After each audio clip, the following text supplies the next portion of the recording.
Well, good morning. This is Chris Quinn, and I'm a recruiting life agent with Family First Life, and I've been with the company for going on 6 months. It's July 1st, 2022, and I decided to start keeping a video journal for myself, just so I can see where I am at and really kind of like lay out some ideas about the future and what I've experienced up to this point. So just for those of you watching, I just want to let you know I'm thrilled with the move that I made to start a business in the insurance industry as a life insurance agent. Okay, so first of all, I think it's a tremendous opportunity for a 53-year-old guy who has no retirement, who has tremendous experience in life, lots of different stops and starts. I'm a serial entrepreneur. I've been involved in startups and tech, as well as real estate and other things. So, I've got a broad background, and being a risk manager kind of by nature, this career really makes sense for me. My plan is to take this career and build my business and take it all the way through to retirement. And my why is very much about helping others. And so at the core of my purpose here, I found that I need to help people for this to be meaningful. It's not about money. Money is important. I think anybody who goes into a business, who doesn't say money's important is lying. I think it's really important to be able to provide for your own needs as well as the needs of your family and provide some security. However, the larger purpose is what makes it possible for you to get up day in, day out and do something, worth doing every day. And so for me, I've found that with insurance. Now, here's what I'm going to say about the insurance industry. I have found after, being in this industry now for a year, that most people don't make good decisions for themselves. They actually, insurance is like this thing nobody ever wants to talk about. It's really frustrating to consumers that I talk to because they feel like they never can get a real straight, direct answer from anyone because there's all these caveats and conditions and circumstances that need to be addressed. So what I've discovered is that, yes, the world needs what we offer. It's the most important thing that someone aging or contemplating retirement or their future needs to address when it comes to an estate plan or financial planning. So I do know that there is a higher purpose in what we're doing. These people need it, but they don't understand it, and they're scared of it. So our job as insurance agents and people who are in this industry is to provide something very necessary to people, but it's also something that they're fearful about, and they're concerned they're going to get burned. And it's a very real fear with all the scams in the world. It's a legitimate, concern. I have the same concerns as others. So, but I do know that being in the seat as an agent, selling day in, day out and talking to people means that some scammer or scumbag who's lying to them is, me being a professional with experience and good intentions means the world to people. Okay. I mean, that's straight up what's going on. So if you're not doing it, the scumbags win because they're going to be in the seat and they're going to go after that aging person, that senior that is confused and needs this, and it's become desperate. And now they're making bad decisions. Okay. So you helping that person and me helping that person is why I do what I do. Okay. I learned a lot. My parents are aging. My dad's got Alzheimer's. My mom's taking care of him. Long-term care is very confusing. Medicare is incredibly confusing.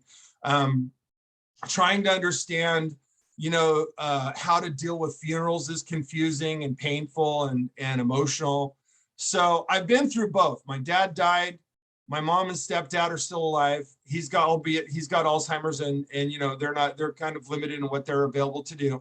But I have learned a lot about dealing with those situations. And my purpose is to help others. So where I'm at is I know my purpose is righteous. in my heart, I believe 100% I found the right company to do this with. These guys are a great clearinghouse as an insurance broker, and I'm offering the best quality products that I could possibly get my hands on to a market that needs what I have to offer. However, the lead problem is massive. Trying to figure out how to contact these people and get an appointment scheduled and get them to show up to it and make it all come together has been just a tremendous burden to me. And I still have not figured out how to do this. So what I'm going to work with you on in the coming month of July is trying to figure out this lead issue, okay? Because it's the hurdle.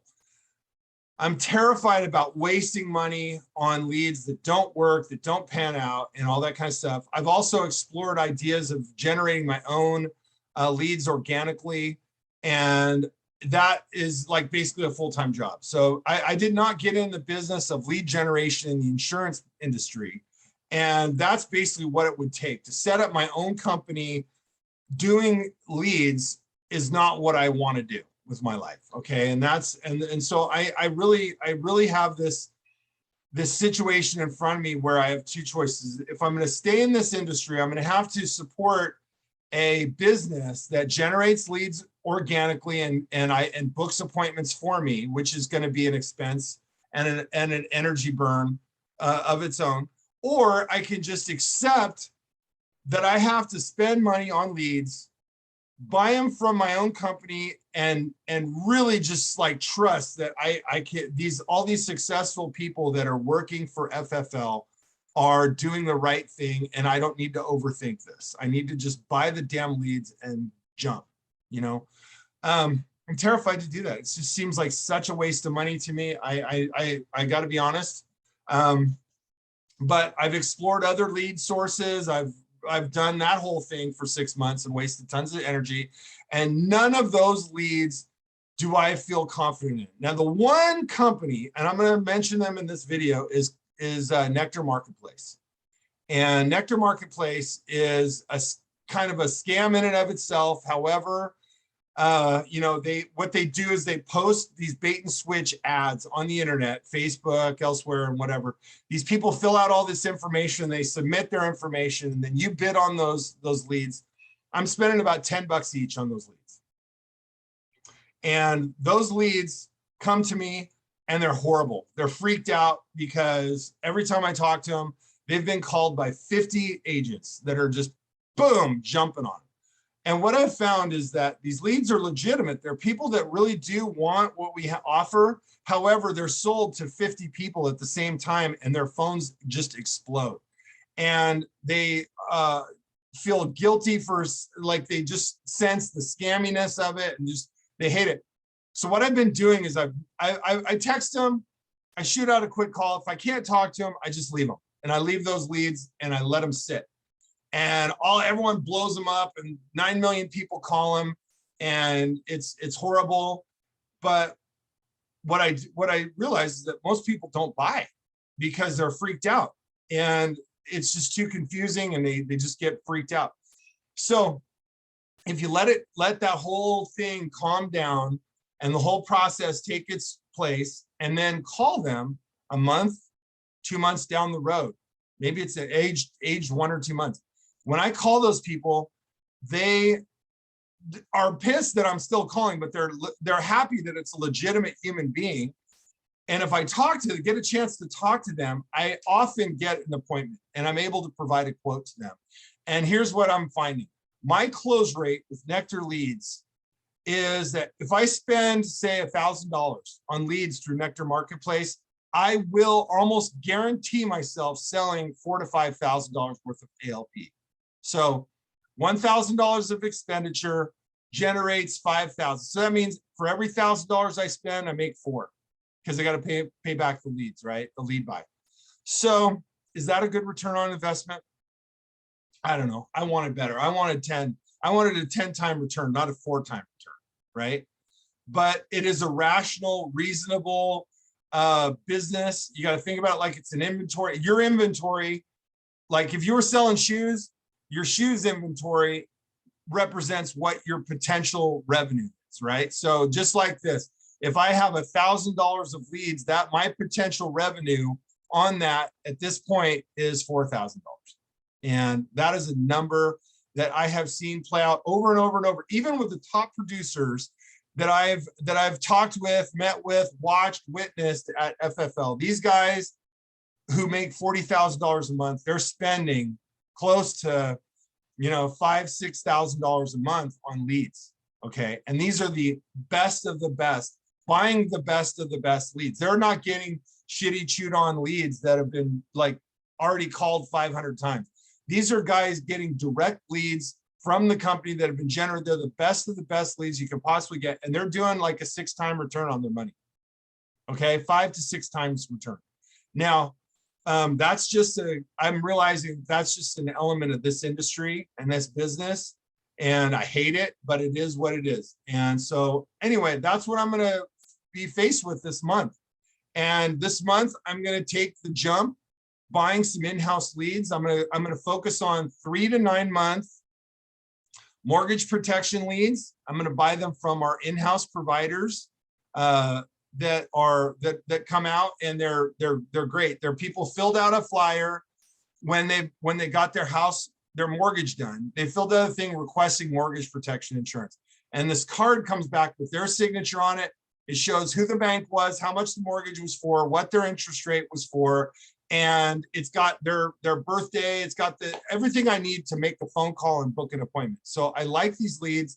They're $7 each for those leads, but they're not guaranteed. Okay, so they're not guaranteed to not be called or unique to me or whatever. Like 9 million people have called them as well. However, they're aged 3 to 9 months. So what I'm finding is about probably 15 to 20% of those leads when I call them have already purchased mortgage protection insurance. So another agent's already called them, and so I get screwed and I can't get a refund on those. I don't know why our company doesn't allow refunds, but they don't.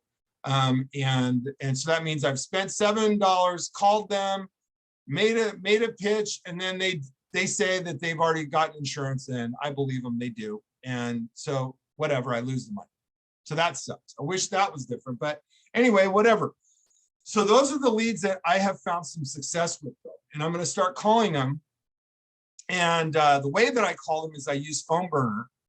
So what I do is initially I call, I text them, I say, hey, this is Chris Quinn, and I'm a state medical field underwriter, and I'm calling to go over your mortgage protection quotes that you requested. And when's a good time to call? And I text them that. And then when I call them, it protects me from having the spam likely message hit their phone, because I've already texted them my name, and it says my name is Chris Quinn. So when Google gets that, it shows up as not spam likely. It shows up as being underwriting department, wherever. And I have a lot of phones. I like phone numbers. What I do is I change up my phone numbers on a weekly basis through using a company called Sideline. So I have a Sideline number, and I change it weekly, and then I use Phone Burner, and that is what shows up in the caller ID. So my active number with Sideline, I change, and I weekly, and I pump that into Phone Burner. So when I'm dialing using Phone Burner, it shows up with that caller ID number. And it also does it as well from the text that I send from Sideline in the app in my phone. So anyway, those are some nuances. Now I'm going to talk about states and licensing here as well, because I wasted a lot of time not calling properly. Calling California leads is a waste of your time. Don't even bother. I have found that, calling California is the biggest shitstorm idea that you could ever have. I paid so much money for leads in California that I never got to talk to. I mean, I would make 400 dials and never talk to anybody. And it wasn't because of my phone number. It wasn't because of any other thing. It's because people in California do not pick up their phones. They don't. And especially people who have filled out an online form, they're not picking up their phone. So the only way to reach those people is to get to them, maybe using, a text or voicemail, and then they call you back kind of thing, but they never do. So it's like, to me, California is a wasteland that you don't want to spend your time in.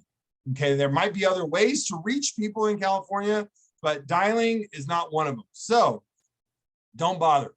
Buy your leads in places like Texas and the Midwest. I have Michigan, Ohio, Texas. Soon I want to get Mississippi is going to be one of my states that I'm going to go after.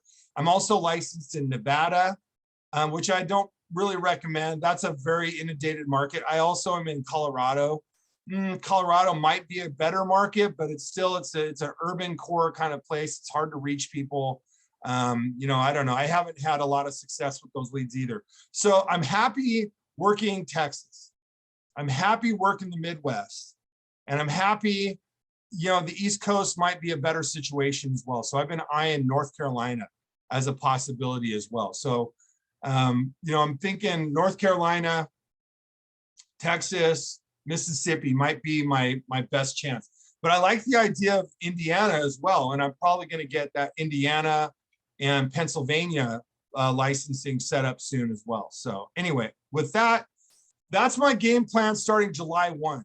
Okay, so July 1, I'm going to use Nectar, these leads from my company for mortgage protection. And I'm going to focus primarily on Texas, Michigan, Ohio. And at the end of the month, we're going to see where we're at. Okay, because right now I got $200 in my business account.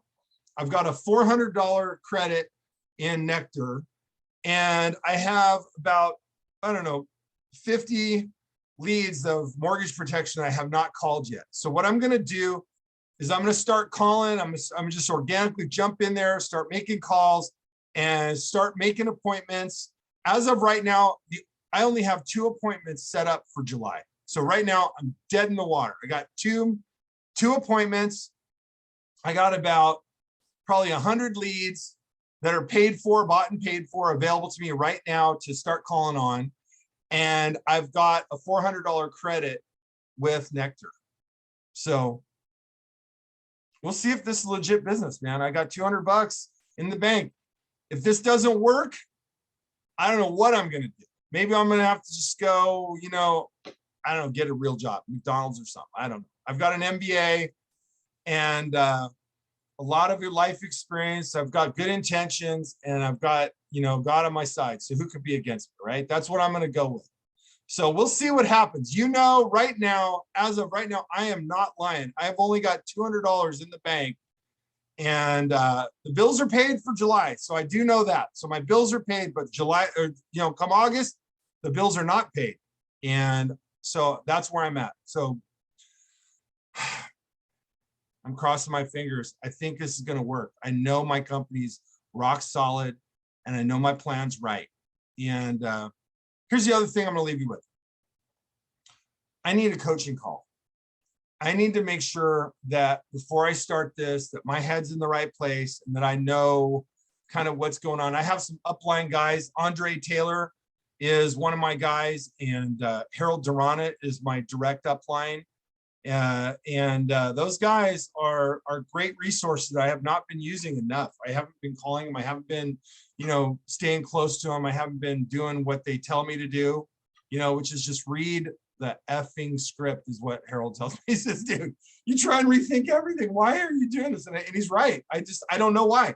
I do not know why I can't just read the effing script to somebody when I get them on the phone. I feel like it's so hard to get them on the phone that I immediately need to make use of that time. And I feel this urgency that they don't have, the person that I'm talking to. So although I have closed deals, you know, I recognize fully that, you know, I've only got a minute, and I guess I'm going to finish with this. Booking is hard.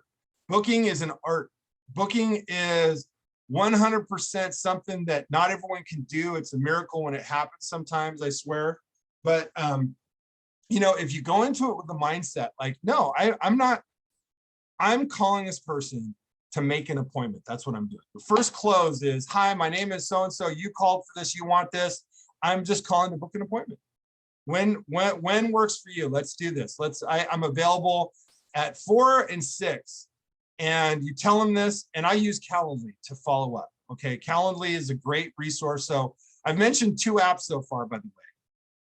Sideline is huge. You got to get that. If you're new to this deal, The other thing you want to get is Zoom. You want to make sure you have your own Zoom room and your own phone number for that. I also want you to get, you know, your Google Voice set up. You got to have that working, and you want to make sure that you're able to do Nectar Marketplace. You know, that's a great resource as well. And then this one, which you know is just, you know, when you're booking, your calendaring is everything, and you have to get that person into your calendar. I use Google Calendar, and Calendly works seamlessly with it. And what's really cool about it is it sends out an email confirmation, but then it texts them as well to their number. So when you book the appointment, it reminds them, hey, we've got an appointment coming up and whatever. So I don't have to remember to do that. And it seems to work. So anyway, you guys, July 1st, it's a big month. We'll see. Wish me luck, okay? And we're going to see if we can do this deal.